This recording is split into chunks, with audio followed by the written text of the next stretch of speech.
4th of July holiday weekend is here, and it's going to be a busy one. According to AAA's forecast, we can expect the number of travelers this weekend to nearly reach pre-pandemic levels again. And despite historically high gas prices, car travel is expected to set a new record. ABC's Alexis Christoforous has that. Summer travel is heating up.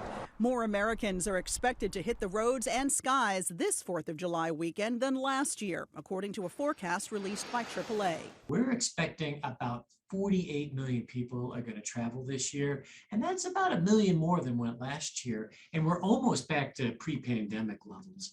Andrew Gross of AAA says there is an unexpected twist. More travelers will be driving this year than last year, despite the high cost of filling up at the pump. We're going to set an all-time record for the number of people traveling by car this year.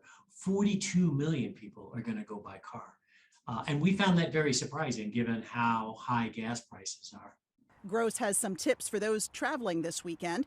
If you're headed to the airport, don't cut it close. Give yourself plenty of time, even if you have pre-check or clear. Because you're going to have to navigate more traffic on the roads.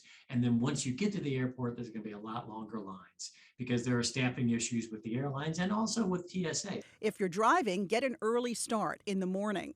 If you start shifting your travel pattern from noon to like 8 o'clock in the evening, travel volume just builds up, particularly around major metropolitan areas, and you're going to find yourself stuck in good old-fashioned traffic jams. Gross says if you're fortunate enough to have more than one car, drive the more fuel-efficient vehicle. And when you need to stop for gas, realize that those gas stations that are closest to the highway exits will always be the most expensive. So if you take that exit and then drive down the road a mile or so to that gas station there, it will tend to be cheaper. And some advice to all travelers. We always tell people this every year: pack your patience, and it sounds trite and a cliche, but this time you really got to pack your patience. Alexis Christoforous, ABC News, New York.